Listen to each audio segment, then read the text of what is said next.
Hello and welcome to my YouTube channel Science with Chaos. Today I am going to describe the all question answer of chapter 7 Energy in Daily Life of class 8. All of students who are preparing for BRLE, you are in best place to learn. सब तपाईहरु सम्पूर्णलाई मैले welcome गर्न चाहन्छु मेरो YouTube channel science with KS मा।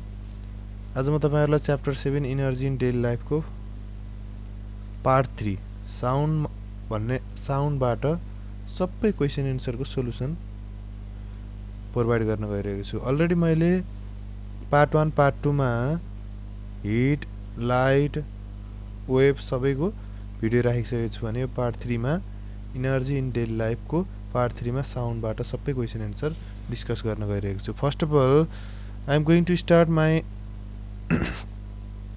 class from difference between. Here the first difference between in your book you asked to write the difference between wavelength and amplitude. In different accept wavelength and amplitude are differ from each other in following way. By the accepts of definition, wavelength is defined as distance traveled by a wave in one complete cycle. एक complete cycle मा कति distance travel गर्छ त्यसलाई के भन्छ wavelength भन्छ भने amplitude is maximum displacement from the mean position. तो बीचको straight line बाट maximum कति height gain गर्यो त्यसलाई भन्छ displacement. And the symbol of wavelength is lambda and the symbol of amplitude is a. Wavelength is measured in meter m and amplitude also measured in meter m. So the two difference between in the accept of definition and symbol are two difference between, and third one is similarity between wavelength and amplitude. Another difference between is infrasound or infrasonic sound and audible sound. What is the difference between infrasound? Frequency less than 20 Hz. Infrasound frequency as less than 20 Hz in order to audible sound frequencies ranges from 20 Hz to 20 kHz or 20,000 Hz. And another difference between is infrasound cannot be heard by human. हामीले सुन्न सकिदैन. audible sound we can hear by human. Earthquake, volcanic eruption. The infrasound is produced in earthquake and volcanic eruption, while the audible sound is produced by guitar or us. हामी सबैले पनि के audible sound नै produce गर्न सक्छौं. Infrasound and ultrasound. What is the difference between infrasound and ultrasound? अब के हो infrasound भनेको 20 Hz भन्दा तल 20 Hz बाट 20 kHz अथवा 20,000 Hz सम्मको के हो audible sound हो. 20 kHz अथवा 20,000 Hz भन्दा माथि हो के हो फेरि अल्ट्रासाउन्ड हो. सुरुमा फेरि मैले यहाँ बुझे तपाईहरु के क्लियर हुनुस्. 20 Hz भन्दा तल भयो भने इन्फ्रासाउन्ड इन्फ्रासोनिक साउन्ड. 20 Hz देखि 20 kHz अथवा 20,000 Hz सम्म जुन रेन्ज गरेको साउन्ड छ त्यो ऑडिबल साउन्ड भने 20 kHz अथवा 20,000 Hz भन्दा माथिको अल्ट्रासाउन्ड. किनभने अब यो दुईटै के गर्न सकिदैन, ह्युमनले सुन्न सकिदैन. राइनो क्यामल्स निकाल्न सक्छ इन्फ्रासाउन्ड भने ब्याट्स मेडिकल अल्ट्रासोनोग्राफीले अल्ट्रासाउन्ड निकाल्न सक्छ. Short answer question. The question number 3 मा छ short answer question. Why does the speed of sound remains the same when the frequency or wavelength change. अब फ्रिक्वेन्सी वेभलेन्थ चेन्ज हुँदा speed of sound किन same हुन्छ त? The speed of sound remains constant in a particular medium because the speed depend on the properties of the medium, not on the wavelength. अब property of medium sound हो के रे solid हो air हो अथवा liquid मा depend गर्ने भयो. तर केमा डिपेन्ड गर्दैन फ्रिक्वेन्सी र वेभलेन्थ मा साउन्ड को भेलोसिटी डिपेन्ड गर्दैन. त्यो भएर के हुने भयो सेम हुने भयो. What is the range of frequency of sound that can be heard by human. हामीले सुन्न सक्ने रेन्ज कति हो 20 Hz टु 20 kHz अघि नै भनिसके. What is the relationship between wavelength frequency and speed of the sound wave. The speed of sound wave is directly proportional to the both its frequency and wavelength. This is expressed by the formula.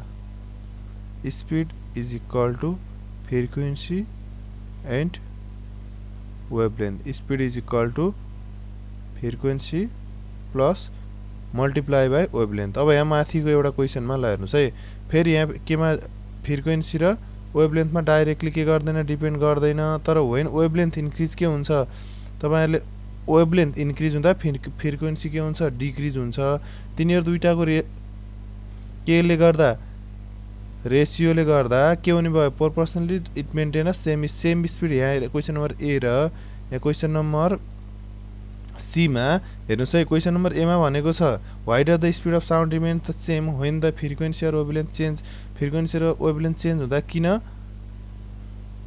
फरक हुन्छ भनेर सोध्यो question the speed of sound remain constant in a particular medium because the speed depends on the property of medium not in wavelength and frequency किन wavelength र फ्रिक्वेन्सीमा depend गर्दैन फेरि यहाँ के हो फेरि स्पीड अफ साउन्डको फर्मुला त फ्रिक्वेन्सी इन्टु वेभलेन्थ हो किन भएन त यो किन फरक भयो त भन्दा वेभलेन्थ इन्क्रिज हुँदा फ्रिक्वेन्सी डिक्रिज हुन्छ एउटै रेशियोमा त्यो भएर के गर्यो कन्स्ट्यान्ट भयो वेभलेन्थ र फ्रिक्वेन्सीमा डिपेन्ड गरेन तर के हुने भयो वेभलेन्थ फ्रिक्वेन्सी दुईटै इन्क्रिज हुँदा के एउटा वेभलेन्थ धेरै नै इन्क्रिज भयो भने त्यो अनुसारको के हुने भयो फ्रिक्वेन्सी डिक्रिज हुने भयो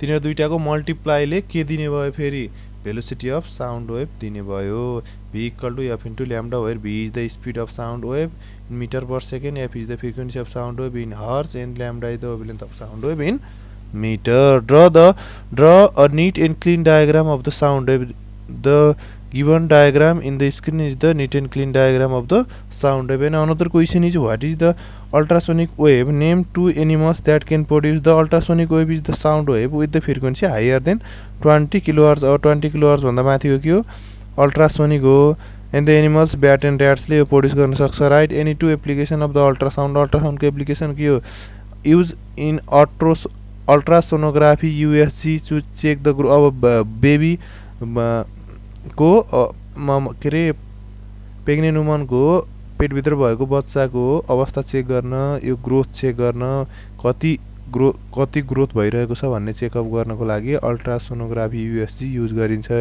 it is use to find the position of the tumours in the body of body भित्र ट्युमर्स कहाँ छ भन्ने फाइन्ड आउट गर्न पनि यो युज गरिन्छ यो it is use to measure the depth of the sea अब समुद्रको गहिराई नाप्न पनि it is also use in why is the sound hear अब अहिले हेर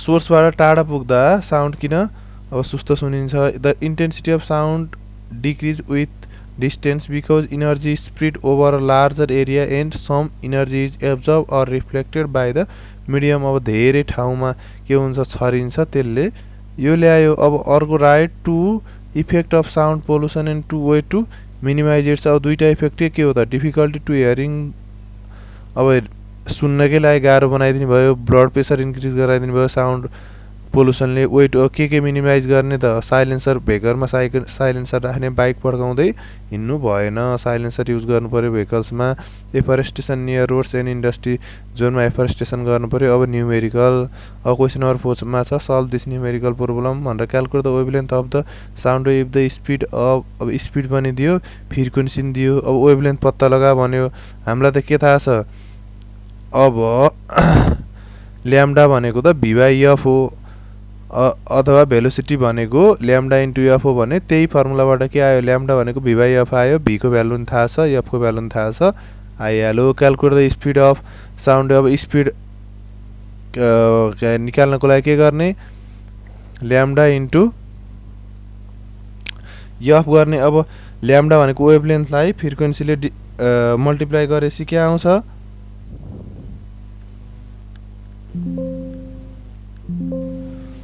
ल्याम्डा इन्टु f अथवा वेभलेन्थलाई फ्रिक्वेन्सीले डिलिट गरेपछि के आयो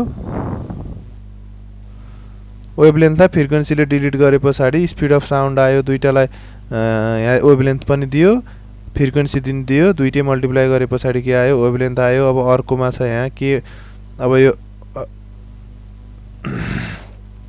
लङ्गेस्ट वेभ एन्ड अब यो ह्युमन मान्छेले सुन्न सक्ने लङ्गेस्ट र सर्टेस्ट निकाल भन्यो human hearing range 20 hertz to 20,000 hertz हो। सर्टेस्ट वेभलेन्थ भनेको हाइएस्ट फ्रिक्वेन्सी हुन्छ सर्टेस्ट वेभलेन्थ। अब के हो, अब हामीलाई भेलोसिटी थाहा छ, त्यसलाई केले डिभाइड गरिदिने, अब हाइएस्ट फ्रिक्वेन्सी हामीले सुन्न सक्नेले एकचोटि डिभाइड गरिदिने के आउँछ, सर्टेस्ट वेभलेन्थ आउँछ। लङ्गेस्ट वेभलेन्थको लागि सबभन्दा सानो कति हर्ज सुन्न सकिने 20 हर्ज हो, त्यसले डिभाइड गरिदिने केलाई भेलोसिटीलाई, त्यसले के आयो, लङ्गेस्ट वेभलेन्थ आयो।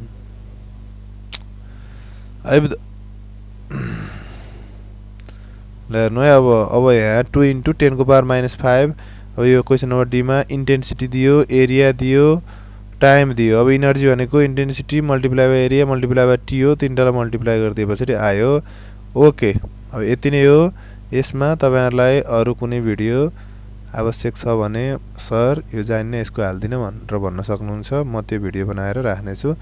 र अन्तिममा लाइक, सेयर, सब्सक्राइब, कमेन्ट सबै गर्न चाहिँ नभुल्नु होला।